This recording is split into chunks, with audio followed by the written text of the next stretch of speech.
Estela sin Dios. Mi abuela solía decir que cada uno ya nace con algún problema para resolver, un problema que dura toda la vida. En realidad, yo tenía dos. El primero, como saben, era mi pelo, y el segundo era no saber lidiar con la pérdida. Hay personas que ya nacen perdiendo la vida, como fue el caso de mi padre, que resolvió ser cantante y no sabía lidiar con las finanzas. Pero, ciertamente, lo mejor es ni saber que somos perdedores, porque entonces se hace hasta más fácil aceptar la vida tal como es. Al principio me costó entender cómo funcionaba el mundo y pensé que la única cosa que podía hacer era practicar la despedida. Fue en esa época cuando pasé a practicar el abandono, una cosa medio idiota que inventé para soportar la tristeza. Empecé practicando con una pareja de pececitos que tenía en mi cuarto, Ari y Elisechi. Los dos eran raza guppy, de muchos colores. No los tenía en una pecera porque eran muy caras en aquella época. Estaban en un bollón de compota. Un día Elisechi apareció flotando. Y aquella muerte fue tan inesperada para mí. Yo tenía 7 años cuando entendí que los peces que flotan no vuelven más. No tuve valor para enterrar a Elisechi. Le pedí a Yua que lo hiciera. No sé si lo hizo, pero temo que Yua haya arrojado a Elisechi en el inodoro y tirado de la cadena. Creí que Ari sería el siguiente. Pasé una noche pensando en cómo uno puede protegerse de la pérdida. Entonces me convencí de que la muerte no iba a tomarme más por sorpresa. Y la única forma que encontré fue la de ejercitar la despedida. Saqué a Ari de mi cuarto. Pasó a dormir encima de la mesa de la cocina. Y en mi cama, mirando el techo, fingía que él también se había muerto. Creía que fingir una muerte me ayudaría a vivir. A veces dolía saber que estaba allí, a mi alcance, pero no iba a buscarlo. Jugaba a sentir dolor porque pensaba que era así que uno se prevenía del fin. Pensaba que era así que se sobrevive cuando la vida no nos respeta. Cuando se tiene poco, sentir falta hasta es bueno. Ahí uno se aferra a lo precario y acepta lo que tiene. Yo tenía la falta, y la falta ya es algo.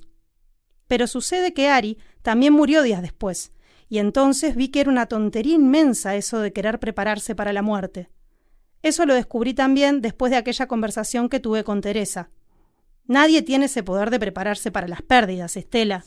Quise preguntar qué debemos hacer entonces, pero debí abandonar la idea de que Teresa tendría la respuesta para todo. En realidad, lo que yo estaba haciendo era intentando seguir aquella tradición que nuestra familia tenía de querer anticiparse al fin, así como hizo mi padre al construirse un cajón para sí mismo. Esta vez fui yo a enterrar a Ari porque mi madre dijo que no iba a meterse en eso, además de parecerle aquello una gran bobada, y que si uno debe gastar lágrimas es con las personas, y no con los peces. Tuve ganas de decirle que los peces a veces eran mejores que las personas, pero tuve miedo de ligarme una palmada. Tampoco podía pedirle a mi padre que me acompañara porque, como saben, él se desaparecía a veces. Me hice cargo de la muerte solita. Cabía una pequeña fosa. Puse a Ari allí dentro. Recé un Padre Nuestro, pues pensé que Dios tenía que enterarse de que mi pececito había muerto. Después del entierro, le recé a Dios pidiendo que mi pececito se convirtiera en un santo, porque los santos son seres que ya conocieron la muerte, pero que les gustó tanto la vida que todavía permanecen entre nosotros, pensé. Después volví a casa y lloré un poco. Pasé días con aquella tristeza. Tenía pocos años y todavía no sabía que el dolor en mi pecho era aquello a lo que más tarde aprendería a llamarle luto. Contra eso no hay nada que hacer. Para animarme empezaba a pensar en mi padre. Mi padre no era una persona alegre, pero sabía esconder la tristeza. Y esconder la tristeza requiere experiencia, me dijo una vez. Y ahora, mirando hacia atrás, puedo decir que hasta hace poco tiempo pensaba que había heredado la infelicidad de mi madre. Fue por ella que supe que la vida nace amarga, pero fue solo después, cuando me volví un poco más madura, que descubrí que las mujeres negras como yo saben que el amargo es el primer sabor que se aprende.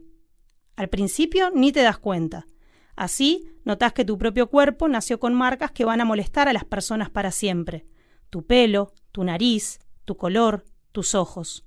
Desde temprano nos enseñan a agachar la cabeza para que el mundo nos acepte mejor, pero conmigo fue diferente, porque yo no agaché la cabeza para gustarle al mundo. Yo agaché la cabeza para ser amada por mi madre. Y como deben haber notado o notarán más tarde, mi madre fue mi mayor obstáculo en la vida. A veces, cuando era chica, soñaba con paredes que me rodeaban. Las paredes blancas, infranqueables. Se movían todas en mi dirección, y cuando estaban muy cerca al punto de sofocarme, veía el rostro de mi madre. Otras veces la imaginaba como un país extranjero, un país raro que cuanto más buscaba penetrar, más me lanzaba hacia afuera.